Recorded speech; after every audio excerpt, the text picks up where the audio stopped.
नमस्कार दोस्तों। कोई देश कितना विकसित है या कितना पिछड़ा है इस बात से भी तय होगा कि उस देश में रहने वाली महिलाओं की स्थिति क्या है। वर्ल्ड इकोनॉमिक फोरम हर साल ग्लोबल जेंडर इंडेक्स जारी करता है। इस साल 2021 में 156 देशों को शामिल किया है, जिसमें भारत की 140वीं रैंक रही है। मतलब लगातार हम आगे बढ़ने की बजाय पीछे जा रहे हैं। 2020 में हम 112वें स्थान पर थे, इस साल हम 140वें स्थान पर हैं। मतलब 28 स्थान हम पीछे खिसक गए हैं।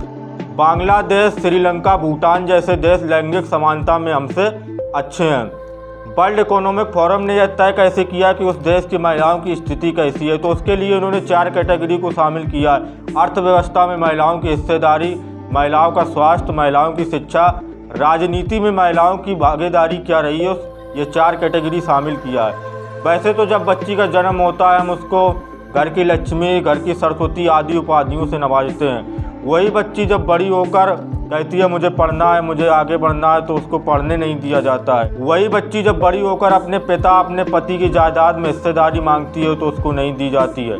कई बार ऐसा होता है जब घर की महिलाएं बाहर निकलती हैं तो लेडीज टॉयलेट ना होने की वजह से वो पानी तक नहीं पीती हैं कि कहीं ऐसा ना उन्हें टॉयलेट जाना पड़े। इस वजह से उन्हें पानी की कमी हो जाती है और कई अन्य बीमारियों से भी उन्हें जूझना पड़ता है। मतलब बुनियादी स्वास्थ्य सुविधाएं भी महिलाओं के लिए उपलब्ध नहीं हैं। पंचायत में सरपंच पति और मुखिया पति की परंपरा के कारण महिलाएं चुनाव जीतने के बाद भी राजनीतिक फैसले नहीं ले पाती हैं, यानी कि उनका प्रतिनिधि जो होगा वो पुरुष ही होगा। 2011 की जनगणना के अनुसार ये पता चला है कि महिलाओं की जो शिक्षा है वो औसतन 1.25 साल है, यानी कि नर्सरी में पढ़ना शुरू करती हैं और केजी तक आते आते उनकी पढ़ाई छूट जाती है। समझिए, जिस देश की 48% आबादी अगर पढ़ी लिखी नहीं होगी उस देश का विकास कैसे संभव हो पाएगा। महिलाओं की शिक्षा ना हो पाने का कारण एक ये भी है कि उम्र से पहले ही उनकी शादी कर दी जाती है।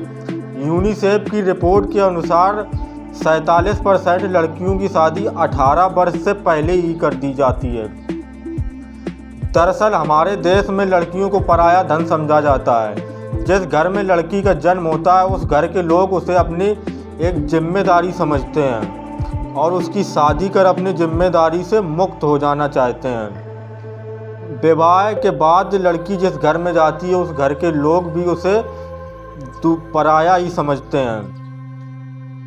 पढ़ी लिखी महिलाएं अपने ऊपर हो रहे अत्याचार के खिलाफ आवाज़ उठाती हैं, उसका विरोध करती हैं, जबकि बिना पढ़ी लिखी महिलाएं या कम पढ़ी लिखी महिलाएं अपने ऊपर हो रहे अत्याचार के खिलाफ आवाज़ नहीं उठा पाती हैं और उसका विरोध नहीं कर पाती हैं। इसलिए उसको सहन करने के अलावा और कोई दूसरा रास्ता नहीं होता है। 2018 में थॉमसन राइटर्स फाउंडेशन के एक सर्वे के अनुसार पाया है कि भारत जो है सबसे असुरक्षित स्थान है महिलाओं के लिए।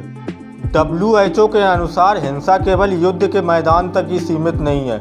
महिलाओं और लड़कियों के लिए सबसे अधिक खतरा वहीं पर है जहां उन्हें सबसे अधिक सुरक्षित होना चाहिए, यानी कि उनका अपना घर। NCRB की रिपोर्ट के अनुसार हमें पता चला है कि हर 3 मिनट में एक महिला के साथ क्राइम होता है। मतलब किसी न किसी तरीके से उनके साथ में क्राइम होता है। हर 29 मिनट में एक महिला के साथ में बलात्कार होता है। हर 70 मिनट में एक महिला की मृत्यु होती है दहेज के कारण। ये तो वो मामले हैं जो दर्ज कराए गए हैं। कई मामलों में तो ऐसा होता है समाज में बदनामी की वजह से या किसी दबाव के कारण वो केस दर्ज ही नहीं कराए जाते हैं। इसके लिए महिलाओं को सामाजिक आर्थिक रूप से सशक्त करने की ज़रूरत है और सरकार ने भी इसके ऊपर कई प्रयास किए हैं। 1993 में राष्ट्रीय महिला कोष की स्थापना की। 2002 में स्वाधार योजना, इसी तरीके से बेटी बचाओ बेटी पढ़ाओ पोषण अभियान, PM उज्ज्वला योजना, PM मातृ वंदना योजना, मुद्रा लोन आदि कई योजनाओं के माध्यम से स्थिति को सुधारने की कोशिश की। भारत में महिलाओं की शिक्षा देश के विकास के लिए बहुत ही महत्वपूर्ण है। इसके लिए महिलाओं को भी आगे आकर शिक्षित होने की आवश्यकता है। महिलाओं को शिक्षित करने के लिए महिलाओं द्वारा ही कई कदम उठाए गए हैं। सन 1848 में माता सावित्रीबाई फुले द्वारा महिलाओं को शिक्षित और उनके अधिकार के लिए जागरूक करने के लिए स्कूल खोले गए। भारत ही नहीं, पाकिस्तान में रहने वाली मलाला यूसुफजई को 2012 में सिर्फ इसलिए गोली मारकर उसकी हत्या करने की कोशिश की गई क्योंकि वो महिलाओं को पढ़ाती थी और उनके अधिकारों के लिए जागरूक करती थी।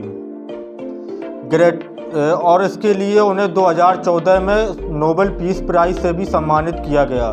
ग्रेटा थनबर्ग, जो कि पर्यावरण के लिए काम करती, नीति आयोग द्वारा सतत विकास लक्ष्य रिपोर्ट के अनुसार केरल और सिक्किम के अलावा अन्य सभी राज्यों को रेड जोन में रखा गया, यानी कि ये अन्य सभी राज्यों में जो है लैंगिक समानता बिल्कुल भी नहीं है। वर्ल्ड इकोनॉमिक फोरम द्वारा पिछले साल की ये रिपोर्ट कह रही थी कि लैंगिक समानता को पाने में हमें लगभग 100 साल का वक्त लगेगा। इस साल की ये रिपोर्ट कह रही है कि इस पैंडमिक यानी कोरोना महामारी ने हमें 35 साल पीछे छोड़ दिया है, यानी कि जो हम लक्ष्य प्राप्त कर सकते थे 100 साल में, अब हमें लैंगिक समानता को प्राप्त करने में लगभग 135 साल का वक्त लगेगा। 156 देशों में शामिल ये देश भारत 140वें स्थान पर खड़ा अपनी आधी आबादी को शिक्षा, स्वास्थ्य जैसी बुनियादी सुविधाएं देने में समर्थ नहीं है। क्या 135 साल में लैंगिक समानता को प्राप्त कर पाएगा? यूँ तो एक ये सपना सा ही लगता है।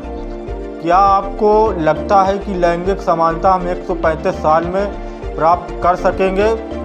तो ज़रा इस पर विचार करिए। और आप क्या सोचते हैं लैंगिक समानता में, उसके बारे में हमें आप कमेंट बॉक्स में ज़रूर बताएं। धन्यवाद।